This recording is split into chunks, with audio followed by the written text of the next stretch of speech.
Class 7 का प्रश्न वाली 1.1 का 8 नंबर। किसी प्रश्नोत्तर में सही उत्तर के लिए धनात्मक अंक दिए जाते हैं और गलत उत्तर के लिए ऋणात्मक अंक दिए जाते हैं। यदि जांच उत्तरोत्तर चक्रों में जेकी द्वारा प्राप्त किए गए अंक क्रमशः 15, -5, -10, 25 और 20 थे, तो बताइए कि अंत में उसके अंकों का योग कितना होगा। तो लिखेंगे हम जेकी द्वारा प्राप्त किए गए अंक हैं 15, -5, -10, 25 और अंत में है 20। तो सही उत्तर के लिए इन्हें सही उत्तर के लिए धनात्मक अंक दिए गए हैं, जबकि गलत उत्तर के लिए ऋणात्मक अंक दिए गए हैं। तो यहाँ पर लास्ट में कहा गया है कि बताइए अंत में उनके अंकों का योग कितना होगा। तो उनके अंक का योग कर लेते हैं। जेकी द्वारा प्राप्ति के अंक का योग करते हैं। 15 प्लस माइनस है तो इसलिए ब्रैकेट में लिखेंगे, फिर प्लस इसलिए माइनस इसलिए ब्रैकेट में 10 को लिखेंगे, प्लस 25 और प्लस 20। तो कैलकुलेशन कर लेते हैं। 15 है प्लस -5 प्लस -10 प्लस 25 और प्लस 20 जोड़ लेते हैं। 20 और 25 45 और 15 60 है और माइनस कितना है 15। तो कुल अंक जो होता है वो होता है 45। तो जेकी द्वारा प्राप्त किए गए कुल अंक 45। 9 नंबर है कि रविवार को श्रीनगर का तापमान -5 डिग्री सेल्सियस था और सोमवार को तापमान कम 3 डिग्री सेल्सियस हो गया। तो सोमवार को श्रीनगर का तापमान कितना था। मंगलवार को तापमान 2 डिग्री सेल्सियस बढ़ गया, तो मंगलवार को श्रीनगर। तो सबसे पहले हम लिखते हैं कि रविवार को श्रीनगर का तापमान 5 डिग्री था और सोमवार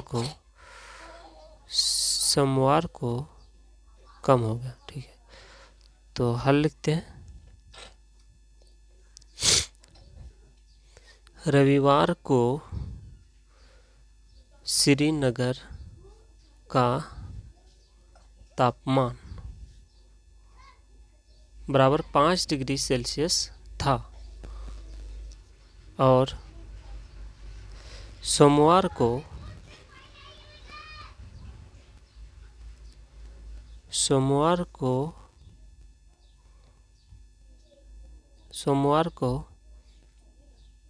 3 डिग्री सेल्सियस कम हो गया।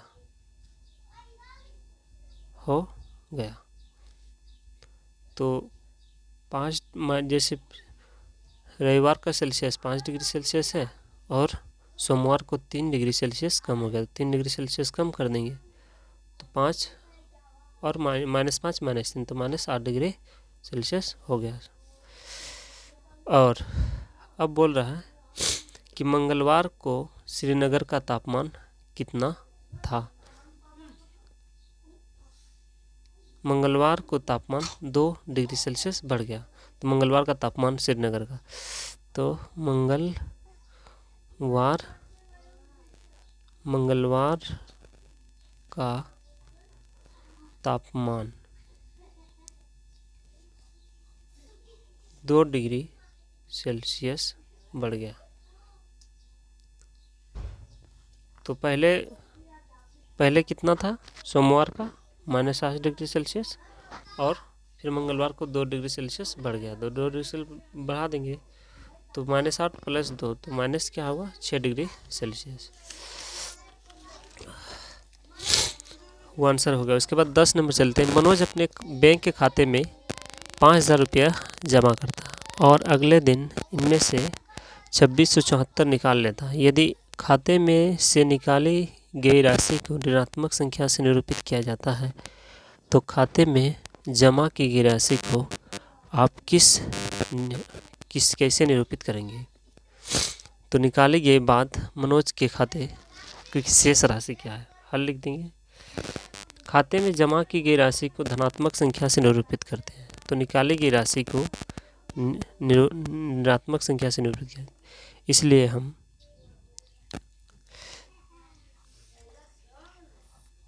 मनोज द्वारा खाते में जमा की गई हटे राशि को धनात्मक संख्या से निरूपित करेंगे।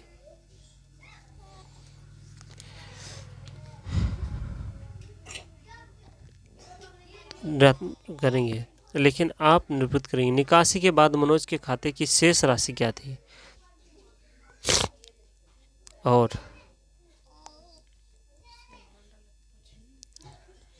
निकासी के बाद मनोज के खाते की राशि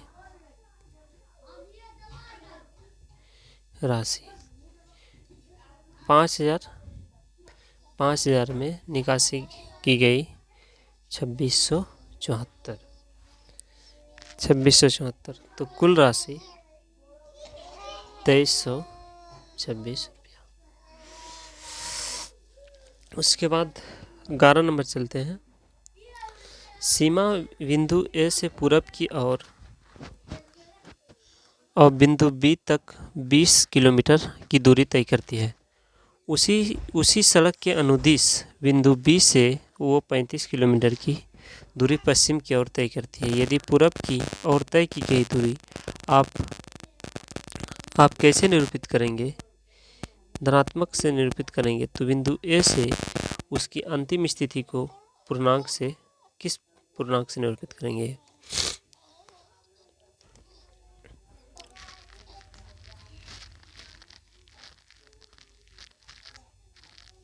क्वेश्चन दिए गलत लिखना।